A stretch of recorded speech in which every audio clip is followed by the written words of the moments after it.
Bienvenidos al programa Pido la Palabra del Canal Congreso.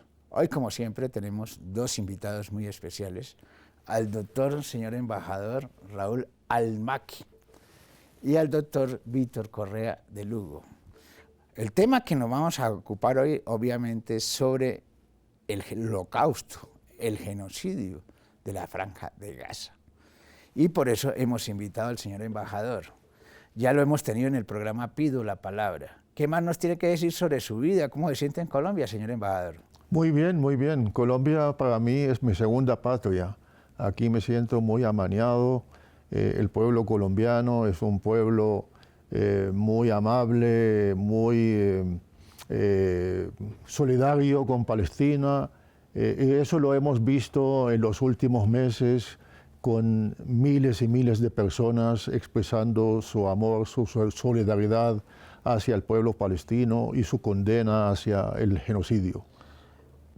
¿Por qué condecoraron al presidente de los colombianos, Gustavo Petro, con la máxima condecoración que tiene la República de Palestina? Este es un gesto mínimo desde el pueblo palestino, el gobierno palestino y el presidente del Estado de Palestina, el señor Mahmoud Abbas, en agradecimiento hacia el presidente Petro por todo lo que ha hecho por Palestina, sobre todo en los últimos meses.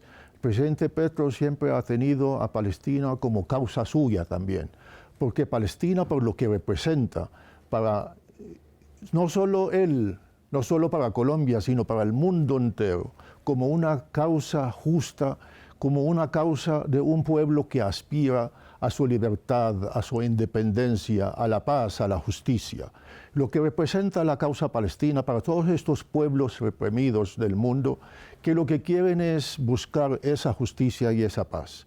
Y el presidente Petro, desde que asumió el poder en Colombia, ha estado tomando medidas a favor de la lucha del pueblo palestino, el reconocimiento hacia el pueblo palestino, su condena hacia el genocidio y todas las medidas que ha tomado, incluyendo también romper relaciones con Israel, las ayudas humanitarias que mandó en su primer vuelo hacia la Franja de Gaza, estar del lado de Palestina en las Naciones Unidas, en todos los organismos internacionales, en el Consejo de Seguridad, el reconocimiento hacia el Estado palestino y mejorar las relaciones entre el Estado de Palestina y la República de Colombia.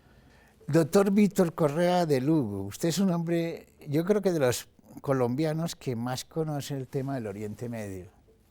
Usted es médico, periodista, escritor. ¿Por qué le dio y le picó irse para estas zonas de tanto conflicto? Estaba en Irak, en Afganistán, en Palestina, en Darfur. Yo creo que lo fundamental es entender que los colombianos, y esto es una invitación muy fraterna, tenemos que mirar siempre más allá del color del pasaporte. Y lo que representa Palestina es de alguna manera lo que representa el mundo. Es decir, yo no puedo decir soy colombiano para atrincherarme en los datos que hoy nos muestra el genocidio. Más de 10 niños al día están quedando amputados por las bombas de los que sobreviven. 140 mujeres al día están pariendo en Gaza en unas condiciones infrahumanas. Se calcula que cada hora caen 42 bombas sobre Palestina. Tenemos un número sobre que la Franja de Gaza. Solo sobre la Franja de Gaza. Ni siquiera es Palestina, es la Franja de Gaza. La Franja de Gaza. Es decir, tenemos una situación en la cual ya cruzamos como por 6 o 7 veces la cantidad de toneladas de explosivos de una bomba atómica sobre Gaza, en términos de toneladas. Israel hasta hace un mes había gastado 35.000 toneladas de explosivos, 35.000 bombas había lanzado sobre Gaza. Los números que están ahí no los decimos los que creemos en la causa palestina, nos los dice Naciones Unidas, nos lo dice el Consejo de Seguridad mismo, lo dice la Corte Penal Internacional, los ha recogido históricamente la Corte Internacional de Justicia. Entonces ni siquiera es un problema religioso, porque esto no empezó con Abraham como nos quieren hacer creer, ni es un problema muy complejo, ni es un problema milenario, no, esto es un problema político de un proyecto político que se llama sionismo. ¿El sionismo qué es? Quiere robarle, resumiéndolo, le robamos la tierra a los palestinos para construir un Estado judío. Yo no estoy de acuerdo con eso por varias cosas. Primero, porque no me gusta que roben la tierra ajena. Segundo, porque hay un pueblo que es el pueblo palestino. ¿Qué hacemos con ellos? Y tercero, porque lo que plantean es un Estado religioso y no un Estado laico, un Estado para creyentes. Por eso me declaro antisionista. Por eso las posturas del presidente Petro son antisionistas. Por eso me atrevo a decir que el derecho internacional es antisionista. Y por eso creo que como colombiano, como trabajador humanitario, como médico, debemos mirar más allá de nuestra frontera y encontrar que estamos frente a un genocidio absolutamente brutal. Anoche quemaron 120 personas en campos de desplazados, han bombardeado hospitales hasta las ruinas, han entrado a los hospitales, por ejemplo, a desconectar los equipos de reanimación, las unidades de cuidados intensivos, los sitios donde están los niños en las incubadoras.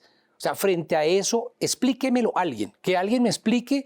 Yo entiendo lo que es un combate, desafortunadamente lo he visto en Colombia y lo he visto afuera, pero ¿cómo me puede explicar alguien que cojan a un niño y lo abandonen y lo masacren, que está indefenso y que tiene un mes? ¿Eso es acaso alguien de la resistencia? No.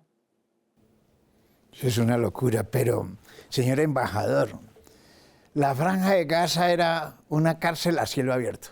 Realmente era una cárcel a cielo abierto. Ahora lo que encontramos en la Franja de Gaza es un cementerio a cielo abierto. Es lo que tenemos. Y esto está en los ojos de todo el mundo occidental. Es decir, los gobiernos, tanto europeos como el gobierno norteamericano, se han hecho la vista gorda frente a esto. Uno que otro país, ahorita Irlanda, España, Noruega, pues aceptan y fundamentalmente reconocen dos estados, que sería la solución. ¿Usted qué nos tiene que decir sobre esto? Mire, pues el problema de Palestina, que empieza desde hace muchos años, o sea, estamos hablando de 76 años desde que se fundó el Estado de Israel, en ruinas de lo que era la sociedad y el pueblo y el Estado palestino. Y entonces la comunidad internacional, entre comillas, Estados Unidos y sus aliados europeos, siempre han estado no solo del lado de Israel, sino detrás de este proyecto colonialista llamado Estado de Israel o el sionismo. Ellos son los que impulsaron este proyecto y que lo han estado patrocinando a lo largo de estos años. Y esto lo estamos viendo hoy en día. Este genocidio es un genocidio anunciado, televisado y patrocinado por las potencias mundiales, sobre todo por Estados Unidos y sus aliados europeos. Porque Israel sola no puede seguir cometiendo este genocidio si no fuera por la impunidad que le ofrece Estados Unidos a través de su protección en la Asamblea General, en el Consejo de Seguridad, en todos los organismos internacionales. Y lo hemos visto ahora últimamente con el proyecto de ley que pasó por la Cámara Baja del Congreso norteamericano, donde aprobaron castigar a lo que es la Corte Penal Internacional por haber ordenado el arresto del genocida de Benjamín Netanyahu y su ministro de Defensa. Entonces, Israel depende mucho no solo de la protección política y diplomática de los Estados Unidos, sino del apoyo también financiero, militar, económico, que siempre ha tenido desde Estados Unidos y desde Occidente. Si no fuera por eso, Israel no estaría actuando de esta manera, cometiendo genocidio y desacatando todas las resoluciones de las Naciones Unidas y todos los organismos internacionales. Señor embajador, vamos a unos mensajes institucionales. Ya regresamos aquí en el programa Pido la Palabra del Canal Congreso.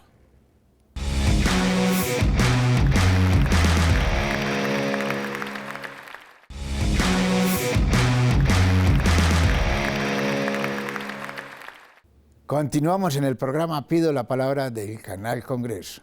Doctor Víctor Correa de Lugo, este tema del contexto internacional y la legislación internacional y de la justicia internacional, que toca que ver con el Tratado de Roma, que ni Israel ni Estados Unidos lo han firmado. Sin embargo, la comunidad internacional, ¿qué puede hacer si han amenazado hasta la misma Corte Penal Internacional sobre esa orden de arresto? Hay que entender que el derecho ya tiene todas las respuestas sobre el conflicto palestino. Es decir, en el año 47 hay un plan de partición y dividen de manera injusta. La ONU cree que tiene derecho a repartir un territorio y le da la mayoría de ese territorio a unos refugiados recién llegados que son de religión judía, a expensas de un pueblo que es el pueblo palestino. En la Biblia aparecen como los filisteos y que está allí asentado por miles de años. En esa discusión luego hay una guerra en el 48 y en esa guerra Israel se queda con un poco de territorio. La ONU ha sido clara en que la adquisición de tierras por medio de la fuerza es ilegal. O sea, el tema del territorio ya estaría claro. Luego Israel ocupa Jerusalén.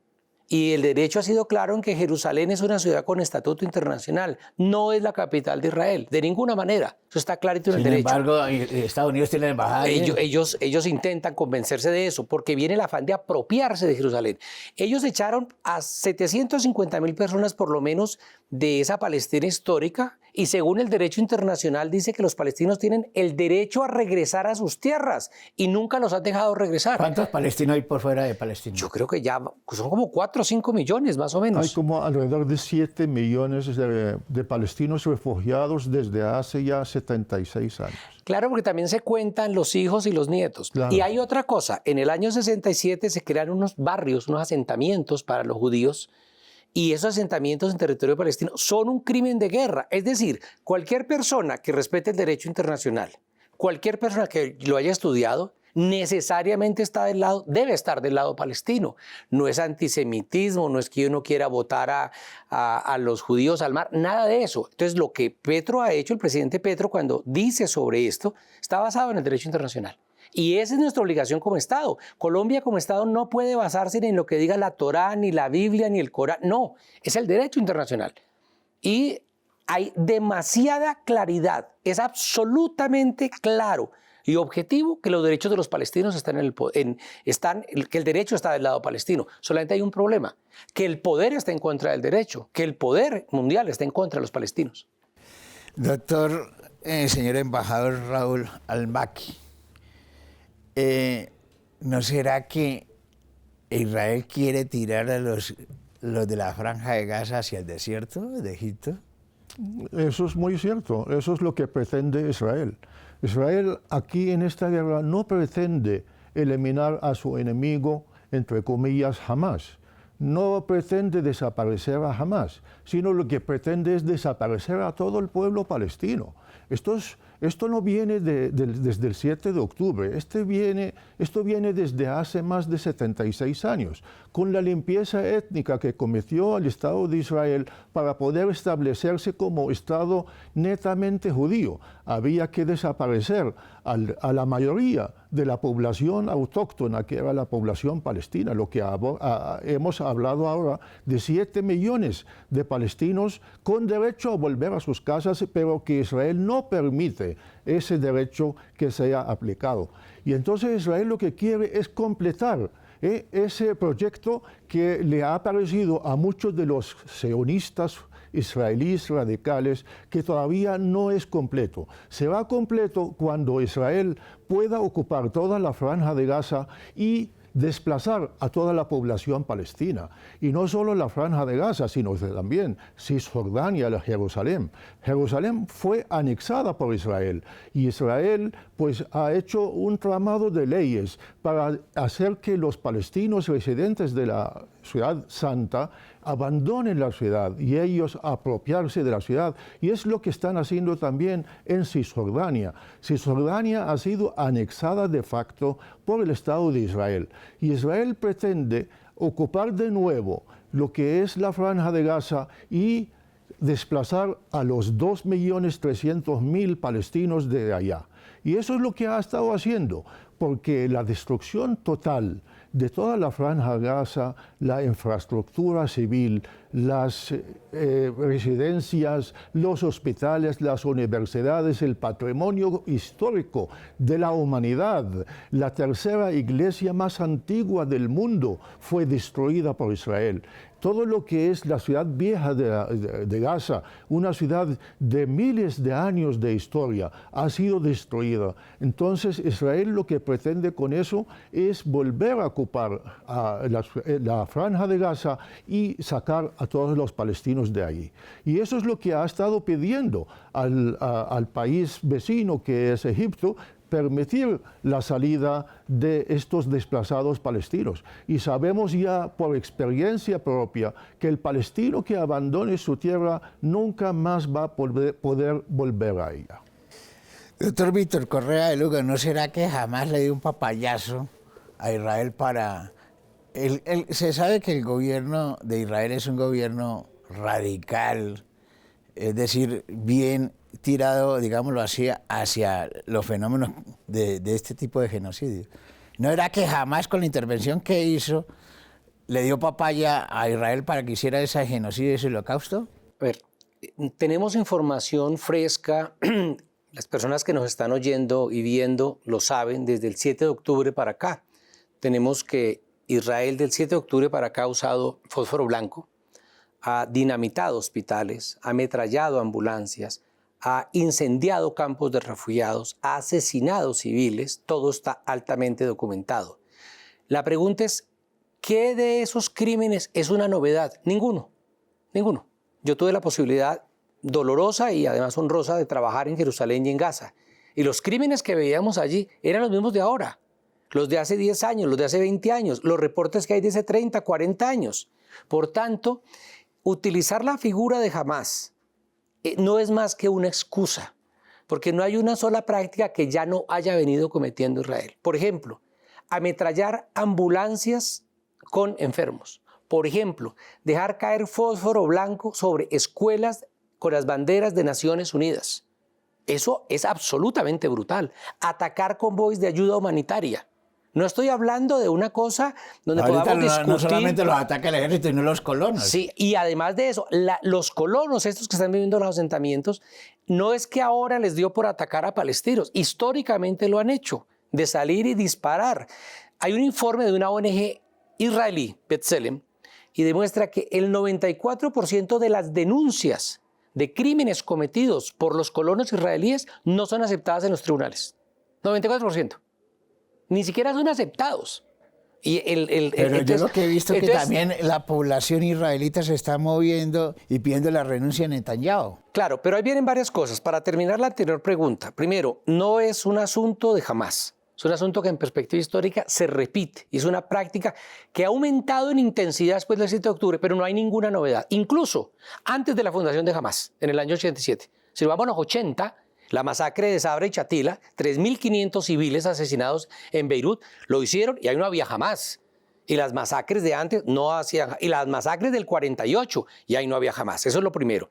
Y la segunda pregunta era... la movilización social que está ocurriendo en Israel. Pero allí hay que diferenciar entre... Hay gente que es cierto, su bandera fundamental son las personas que están retenidas por Hamás.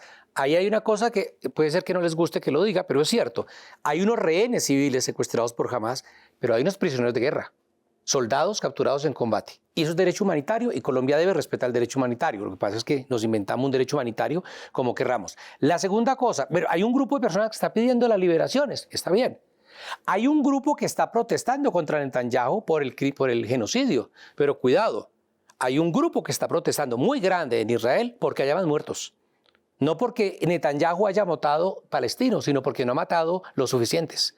Es decir, hay sin duda un pensamiento sionista, un apoyo genocida en la sociedad israelí. Y lo digo con conocimiento de causa, y ustedes ven las marchas como la de ayer, una marcha donde se le van a gritar muerte a los árabes, muerte a Mahoma y cosas similares. Vamos a unos mensajes institucionales. Ya regresamos aquí en el programa Pido la Palabra del Canal Congreso.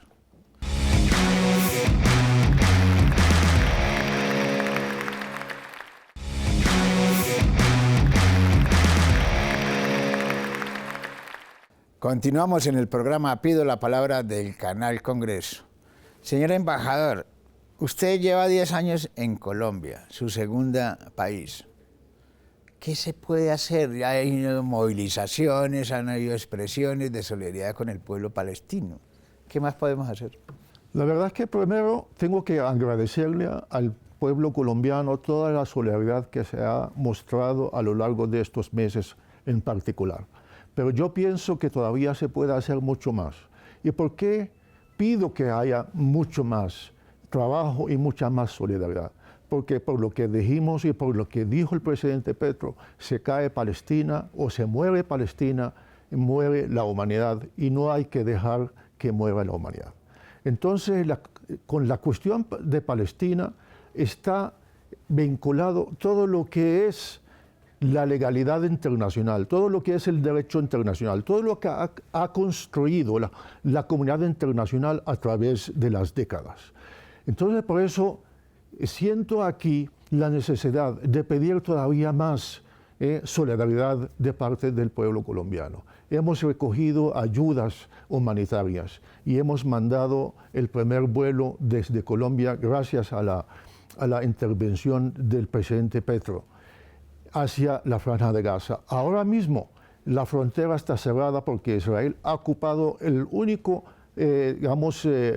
puerto o punto fronterizo con Egipto y no está permitiendo la entrada de ayudas humanitarias.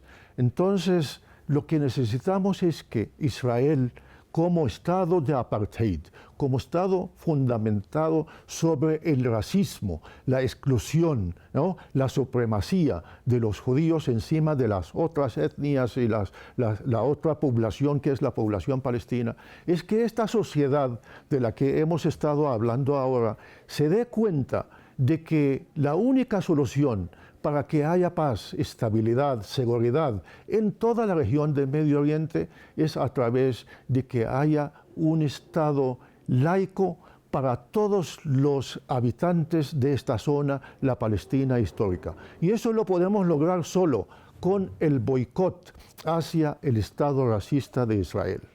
Con esto, Israel y la sociedad, el mismo pueblo de Israel, se dará cuenta de que esta es la única salida. Así como vimos caer al apartheid, el régimen de apartheid en Sudáfrica, también podemos verlo caer en Israel siempre que recorramos a los medios más pacíficos y más legales, que son como el boicot, la desinversión y las sanciones sobre el Estado de Israel. Estamos viendo ahora una noticia de que Colombia está pensando en recortar las exportaciones de carbón hacia el Estado de Israel. Así de esta forma y a través del boicot sí podemos convencer a la sociedad israelí de que cambie de régimen y cambie de forma y de trato hacia el pueblo palestino y empezar a tratarlo como un pueblo igual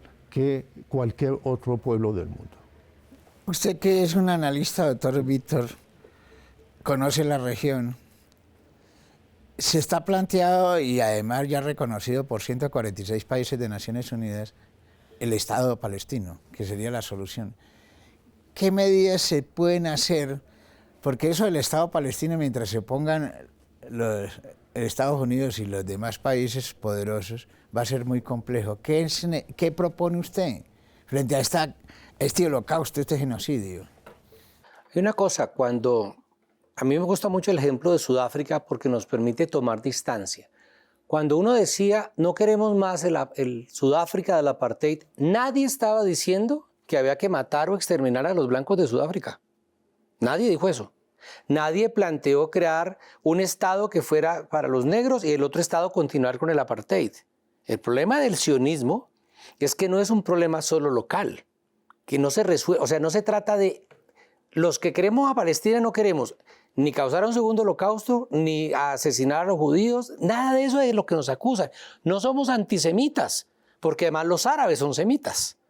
Lo fundamental de ahí es cómo la experiencia de Sudáfrica demostró que la comunidad internacional, a pesar del poder, como el poder inglés que acompañaba el régimen de Sudáfrica y de otros países, fueron al final sometidos por la presión internacional. Y esa presión internacional implica un trabajo constante. ¿Qué pensamos que Colombia puede hacer? Uno, abrir la embajada. Eso ya es un compromiso que el presidente Petro lo ha hecho público de que abra una embajada de Colombia frente al Estado palestino. Primera cosa. Segunda cosa, estamos comprando productos que son elaborados por los colonos en zonas ilegales. Y eso hay que revisarlo, porque en el Tratado de Libre Comercio entre Colombia e Israel estamos legitimando la ocupación. Tercero, continuar con la ayuda humanitaria. ¿Eso lo sabe el gobierno? El gobierno lo sabe y el gobierno lo tiene claro. Pero la revisión del Tratado de Libre Comercio implica un debate jurídico de fondo donde la gente no quiere ver la realidad. Tercera cosa, conozcamos Oriente Medio, que las universidades, los institutos, la sociedad conozca mediante debates qué es lo que está pasando. Cuarto, acabemos con la arabofobia e islamofobia. ¿Eso qué es? Odiamos a los árabes porque son árabes y a los islamistas, a los musulmanes porque son musulmanes. Y eso lo estamos viviendo en Colombia. Doy un ejemplo concreto que también se lo hemos transmitido a las autoridades. Y es que en Colombia una persona con pasaporte israelí llega al aeropuerto del Dorado y entra sin problema. Y una persona que tiene un pasaporte de un país de mayoría árabe o musulmana tiene que llevar una tracamanada de papeles para poder llegar a Colombia. Hay un prejuicio de que si viene un musulmán ya es terrorista. Y eso es terrible, porque es lo mismo que nos hacen a nosotros. Si viene un colombiano, entonces es un narcotraficante. Pues no. Además de eso, tenemos que revisar nuestra obligación como Estado de hacer respetar el derecho internacional humanitario. Cualquiera que sepa derecho internacional sabe que en el caso del genocidio y de crímenes de guerra, los Estados no solamente tienen que no hacer, sino tienen que impedir que terceros lo hagan. Eso es otro punto en los que tenemos que trabajar. Otra cosa importante, mejorar nuestras relaciones con Palestina en términos de intercambio comercial, cómo nos proyectamos a futuro con el pueblo palestino. En términos de ayuda humanitaria tenemos mucho que hacer, las necesidades de allí son grandes. Aquí tenemos médicos, tenemos expertos en cirugía de guerra, tenemos gente que sabe mucho de salud mental y de manejo de víctimas que podría estar ayudando. Tenemos que aumentar la conciencia de que una cosa es ser antisionista, es decir, rechazar un régimen sionista, racista, colonial, y otra cosa es ser antisemita. No somos antisemitas. Pero es necesario también en ese sentido que la gente entienda, que nos veamos más allá de lo que dice la Biblia. Señor embajador, uno ve imágenes de las mejores universidades que hay en el mundo, la de Harvard, las que existen en Estados Unidos, y uno ve estudiantes graduándose y alzando la causa palestina. ¿Por qué en Colombia no se ha izado en las universidades la bandera palestina? Pues sí la hay, sí la hay. A mí no me preocupan mucho las universidades porque yo sé que todos los estudiantes universitarios en su mayoría absoluta están con la causa palestina. A mí lo más que me preocupa es aquí donde estamos. Estamos aquí en el canal del Congreso. Estamos en el Congreso de la República de Colombia. ¿Cómo? ¿Cuándo se ha expresado el Congreso en condena de un genocidio que ha sido condenado por la Corte Penal Internacional, por la Corte Internacional de Justicia, por todos los países del Hágale mundo? ese mensaje porque nos va a caer el tiempo al Congreso de la República. Al Congreso de la República. ¿Cuándo el Congreso de la República se va a expresar en contra del genocidio y a favor de la causa del pueblo palestino y a favor de un Estado palestino libre e independiente? ¿Qué están esperando? Porque la complicidad es ser parte del genocidio. Doctor Víctor Correa, en 30 segundos, ¿qué otro mensaje podemos decirle a la comunidad internacional, al gobierno nacional, pues? Nosotros esperamos que los palestinos tengan los mismos derechos que los judíos, que puedan ir a un parque, que puedan ir a una escuela, que puedan dormir en paz. Nadie está pidiendo derechos especiales para los palestinos. Está pidiendo derechos universales de los que todo pueblo decente o todo pueblo tiene derecho. Eso es lo que están pidiendo los palestinos. La pregunta es, si estuviera cometiéndose un genocidio en Colombia, ¿qué estaríamos esperando de la comunidad internacional? Las víctimas de Cauca, de Catatumbo, de Chocó dicen, no, la comunidad internacional los va a apoyar. Bueno, eso es lo que están esperando en Gaza, en Han Yunis, en Nablus, en Jenin, en Jerusalén del Este. Y es, no podemos abandonar a otro simplemente porque vive un poco más lejos y a lo mejor algunos profesan otra religión. Es que lo que está en juego no es la religión ni la distancia, es la condición humana. Si nosotros renunciamos a eso, renunciamos a nuestra propia condición humana. Mil gracias por estar aquí en el programa Pido la Palabra del Canal Congreso. Muchas gracias. Mil gracias, señor embajador, por estar aquí en el programa Pido Gracias la por la Palabra invitación. del Canal Congreso. Mil gracias a todos ustedes por estar aquí en el programa Pido la Palabra del Canal Congreso.